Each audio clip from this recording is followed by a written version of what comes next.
The Arizona Cardinals are headed to Charlotte to face the Carolina Panthers in Week 4 of the 2022 NFL season. Let's preview this matchup. Both teams come in with a 1-2 record trying to get their seasons back on track. Both teams have struggled to get their offenses going consistently, but the Panthers have been better on defense. Both teams have scored 62 points thus far this season, averaging 20.7 per game, but the Cardinals have put up more yards per game on offense, averaging 353.3 yards per game compared to the Panthers, who've averaged 276.3 yards per game. Now, the Cardinals have given up more yards and points per game on defense compared to the Panthers. While I do think the Carolina Panthers have genuinely played better on defense than the Cardinals, at least some of this disparity has to do with the teams that they've played. Through their first 3 games, the Carolina Panthers have played the Cleveland Browns, the New York Giants, and the New Orleans Saints. While the Browns and the Giants are 2-1, and overall these teams have a better record than the teams the Cardinals have played by 1 game, all of these offenses have their issues. Cleveland is starting Jacoby Brissett at quarterback. The Giants have been a nice story coming out of the gate, but I don't think anyone would consider them a top offense. And New Orleans is led by the utterly inconsistent Jameis Winston. By contrast, the Cardinals played the Kansas City Chiefs, the Las Vegas Raiders, and the defending champion Los Angeles Rams. And that blowout loss in Week 1 to Patrick Mahomes and the Kansas City Chiefs has really inflated the Cardinals' defensive numbers. Don't get me wrong, they have not been a good defense thus far, but they did manage to keep the Rams and the Raiders at scores in the low 20s. But you still have to give the defensive edge to the Carolina Panthers in this one. Now, one thing that Cardinals fans are vividly aware of about this matchup is that the history leans strongly in favor of the Carolina Panthers. Overall, the Panthers are 14-5 in the history against the Cardinals, including being 6-0 against the Cardinals dating back to 2015. No matter how badly things seem to be going for the Panthers or how well they seem to be going for the Cardinals, it's just felt like the Panthers have had the Cardinals numbered. But right now, both teams seem to be in a similar spot where they're struggling and trying to get things right. Both teams are led by head coaches who are currently facing a lot of scrutiny. Cardinals fans are frustrated with Cliff Kingsbury's play calling, and Panthers fans are equally frustrated with Matt Rule's performance, though Matt Rule does seem to be more firmly on the hot seat than Cliff Kingsbury. Now, obviously, a key part of this matchup is looking at the quarterbacks, and there are a lot of parallels between these two signal callers. Both Kyler Murray and Baker Mayfield played a year at a Texas university before transferring to Oklahoma. Kyler played at Texas A&M and Mayfield played at Texas Tech. Both quarterbacks won the Heisman Trophy while playing for the Sooners, and both were selected first overall in the NFL draft despite being considered undersized for the quarterback position. But their NFL careers have gone in different directions. While Kyler Murray was signed to a massive extension this offseason, the team that drafted Baker Mayfield, the Cleveland Browns, were never willing to make that commitment to him. And in this past offseason, they traded him to Carolina for a conditional 4th-round pick. Additionally, Kyler Murray is 2-0 in their history playing head-to-head in the NFL. For as much as Kyler's name has been dragged through the mud in the press lately, he has had a better NFL career thus far than Baker Mayfield. Now, looking at their stats thus far this season, Kyler Murray has 784 yards passing, 3 touchdowns, and 1 interception. He has a quarterback rating of 82.6, a PFF offensive grade of 71.6, and a PFF passing grade of 66.3. Now, at the surface, when we look at Baker Mayfield's stats, they do seem somewhat comparable. He has fewer yards with 550, but he also has 3 touchdowns and 1 interception. His quarterback rating of 80.8 is only a couple points off from that of Kyler, but when we look at some of the advanced metrics, they do suggest that there's a gap between these two quarterbacks. Baker Mayfield's PFF offensive grade of 43.3 is nearly 30 points below that of Kyler Murray, and his passing grade of 45.7 is about 20 points lower than that of Murray. Additionally, Mayfield is 32nd in the NFL in ESPN's total QBR with a rating of 18.9. By comparison, Kyler Murray's QBR, 49.0, is 15th in the NFL. Overall, while both quarterbacks have struggled thus far this year, I think the clear edge has to go to Kyler Murray. Mayfield is a capable quarterback who can win in the right system, and when Cleveland built the right system around Mayfield, he was successful. But for as much as people have criticized Kyler, he's one of those quarterbacks who can win a game for you even when things aren't working in the system. Now, beyond the quarterbacks, injuries could be a major factor this game, especially for Carolina. Let's start by looking at the Cardinals' injuries first, though. While there are a lot of names on this injury report for the Cardinals, some of these names, like Kelvin Beachum, Hollywood Brown, and Zach Ertz, were just veterans' days off. No real injury to speak of, just getting rest. Now, there are a number of players who do have actual injuries, but it seems like the team is just playing it safe with them. Players like Rodney Hudson, Justin Pugh, Zaven Collins, James Conner, Greg Dortch, and Matt Prater, all of these players have a fair likelihood of being active on Sunday. Now, there are a couple other players on this list who've been dealing with nagging injuries, but are hopefully playing, although probably on a pitch count. This includes JJ Watt, who's been dealing with a calf injury all season. He's played the last 2 games on limited snaps, and although he missed practices Wednesday and Thursday, he did practice on Friday. And receiver Rondale Moore, who missed the first 3 games, has been practicing on a limited basis this week, and it seems likely he's going to make his season debut in Carolina. But there are 3 players on this list who seem all but certain to miss the game. AJ Green is dealing with a knee injury and hasn't practiced all week. Rashard Lawrence had surgery on his hand and has been in a cast, so he's probably out at least this week, if not a few more. And Ezekiel Turner with an ankle injury hasn't practiced all week either. But the bigger story comes when we look at the Carolina Panthers injury report. The big name here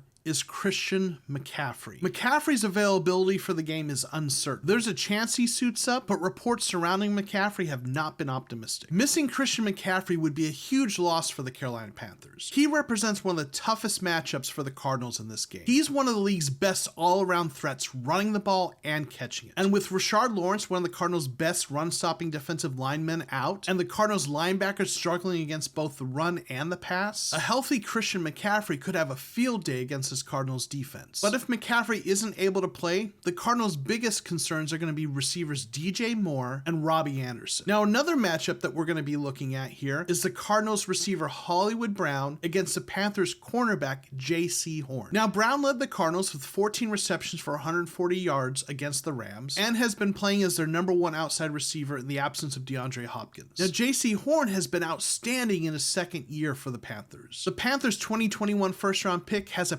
PFF grade of 81.3 this year, which is the 4th highest amongst qualifying cornerbacks. This has the potential to be a key matchup in this game, how the Panthers' ascending star in Horn plays against Hollywood Brown. Now, another key matchup in this game is going to be the Arizona Cardinals pass rush against the Carolina Panthers offensive line. Now, overall, the Panthers offensive line has played pretty well this year. Brady Christensen, Pat Elflein, Austin Corbett, and Taylor Moton have all played reasonably well with PFF grades in the 60s and 70s. But the key for the Cardinals is going to be taking advantage of rookie left tackle Ike Ekwonu. Ekwonu is an immensely gifted player who's selected number 6 overall by the Panthers. But as a rookie starting at left tackle, he's struggled thus far. He has a 46.0 overall PFF grade with a pass blocking grade of 38.3 and a run blocking grade of 57.9. The rookie out of NC State has all the tools to be a star left tackle, but the Cardinals outside linebackers need to take advantage of the fact that he is struggling as a rookie. But this is a problem for the Cardinals because their outside linebackers have been struggling thus far. Marcus Golden, the Cardinals' leading pass rusher from last season, has 0 sacks and 7 pressures. Dennis Gardeck has played well overall with a PFF grade of 83.5, but he has 0 sacks on 5 pressures. And the rest of the outside linebackers have also struggled to get sacks. In fact, the only 2 sacks this season for the Cardinals have both come from JJ Watt on the interior. Clearly, the Cardinals' outside linebackers are going to need to play better to get some production here. But based on the matchup, I'd anticipate that Dennis Gardeck has a better likelihood than Marcus Golden of having a good game against Ekwonu. Golden's pass rush is primarily based on tenacity and power, and Ekwonu's strength and natural tools seem better suited to standing up against this kind of pass rush at this point in his career. Conversely, Gardeck seems to have more craftiness to his pass rush, and I think that style of pass rush might be better suited to taking advantage of Ekwonu's rookie tendencies. But however it shapes up, the Cardinals' outside linebackers are going to need to play better to take advantage of this matchup. Now, the last thing I'd like to mention about this game is that the weather could be a factor. Hurricane Ian is going to be going through the Carolinas leading up to the game, and while the reports suggest there's not going to be heavy rain on the day of the game, the field is likely to be soggy from days of heavy rain leading up to Sunday. Altogether, this is a game that could go either direction. Both teams are struggling. The Carolina Panthers seem to be better on defense, but I'd say the Cardinals' offense has more upside, especially if McCaffrey's missing for Carolina.